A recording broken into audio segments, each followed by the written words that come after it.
High বন্ধুরা, welcome to my channel view Banglish. বন্ধুরা, দেখতে পাচ্ছেন বোথ ডটস অ্যান্ড এবং not only dots but also, এই দুটো জিনিস নিয়ে আজকে আমি আলোচনা করতে যাচ্ছি। বন্ধুরা, দুটোই হলো করলেটিভ কনজাংশন এবং দুটো দিয়েই কম্পাউন্ড সেন্টেন্স তৈরি হয়ে থাকে।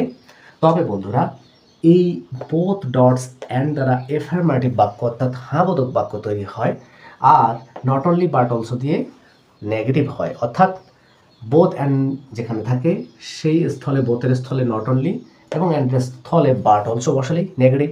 অনুরূপভাবে নট অনলির স্থলে বথ এবং বাট অলসোর স্থলে অ্যান্ড বসালেই অ্যাফার্মেটিভ হয়ে যায়। চলুন আমরা উদাহরণে আরও বহুমুখী কথা তুলে ধরার চেষ্টা করি। বন্ধুরা, শিক্ষণীয় ভিডিও 2-1 মিনিট না টেনে দেখতেই থাকুন, অনেক কিছু শিখতে পারবেন ইনশাল্লাহ। দেখুন, আমি একটা এফার্মেটিভ বাক্য প্রথমেই লিখতেছি বন্ধুরা। হ্যাঁ, যেমন both he and she, both he and she went to went to school। দেখুন বন্ধুরা, এই বাক্যটা কিন্তু হাবোধক হলো কিনা। এর মানে হলো সে এবং তিনি, অথবা এখানে দুটাই তিনি হয়ে গেল, এখানে কারো নাম দেই মিনা। হ্যাঁ, অর্থাৎ মিনা এবং সে দুজনেই, বোধ মানে দুজনই, উভয়ই, এরকম মিনা এবং সে দুজনই স্কুলে গেল। তাহলে আমরা এটা যদি নেগেটিভ করি বন্ধুরা, এটা কিন্তু কম্পাউন্ড। বোথের স্থলে কি বসাবো? Not only. এখানে দুটো সাবজেক্টকে যুক্ত করেছে কিন্তু বোথ অ্যান্ড, আমরা তাই দুটো সাবজেক্টকেই নট অনলি বাট অলসো দিয়ে যুক্ত করে দিব। মিনা, নট অনলি মিনা, এই যে দ্বিতীয় অ্যান্ডের জায়গায় দেখুন বাট অলসো বসাচ্ছি, but also she went to school. কি বুঝলেন? তাহলে এখানে অর্থটা হচ্ছে শুধু মিনা নয়, শুধু মিনাই নয়, হ্যাঁ, সেও স্কুলে গিয়েছিল, আমরা এখানে একটা নামও দিতে পারি। ঠিক আছে, আমরা আরও উদাহরণ লক্ষ্য করি। এখানে দুটো সাবজেক্টকে যুক্ত করে এভাবে অর্থ হলো। এবার চলুন আমরা সাবজেক্টকে যুক্ত না করে দুটো অন্য কিছুকে যুক্ত করি, যেমন অবজেক্ট বা এই জাতীয়। তখন কেমন হতে পারে দেখুন বন্ধুরা। হ্যাঁ, আই বট, বট মানে কি? কিনেছিলাম, বাই এর past form. I bought both a car and a bicycle. বন্ধুরা খেয়াল করুন, হ্যাঁ, বোথ ডটস অ্যান্ড দ্বারা দুটো অবজেক্টকে যুক্ত করেছি। এর বাংলা অর্থ হলো আমি শুধু গাড়ি নয়, আমি শুধু গাড়ি না, আমি একটি বাইসাইকেলও কিনেছিলাম। অথবা এভাবে বলতে পারেন, আমি একটি গাড়ি এবং বাইসাইকেল দুটোই কিনেছিলাম, উভয়ই কিনেছিলাম, এভাবে বলা যাবে। তাহলে এটাকে আমরা যদি নেগেটিভ করি কি হবে বন্ধুরা? I bought not only.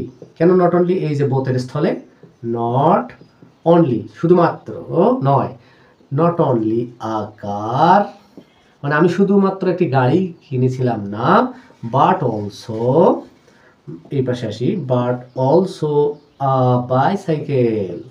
তাহলে বন্ধুরা দেখুন, এর মানে হচ্ছে যে আমি শুধু একটি গাড়ি নয়, আমি একটি বাইসাইকেলও কিনলাম বা কিনেছিলাম।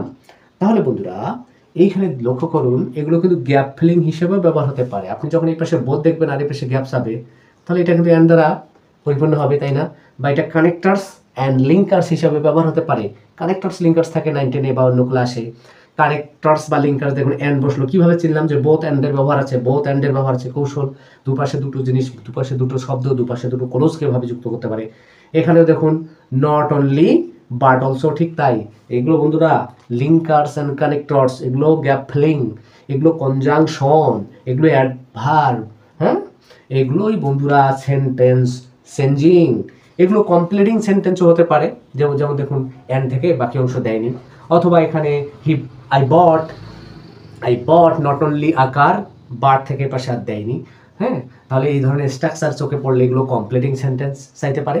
সবচেয়ে মজার বিষয় হলো আপনার পরীক্ষায় কোন স্টাইলে পরীক্ষা করা হবে সেটার চেয়ে বড় কথা হলো এই স্ট্রাকচারগুলো ব্যবহার করে মজার আপনি বাক্য তৈরি করতে পারলেন কতটুকু, এর উপর কিন্তু আপনার শিক্ষার অর্জনটা নির্ভর করবে বন্ধুরা। হ্যাঁ, তাহলে এই ধরনের স্ট্রাকচার ব্যবহার করে আপনাকে অসংখ্য সেন্টেন্স বানা শিখতে হবে।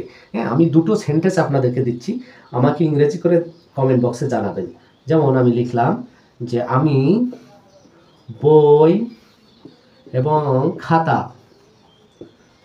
দুটি কিনবো।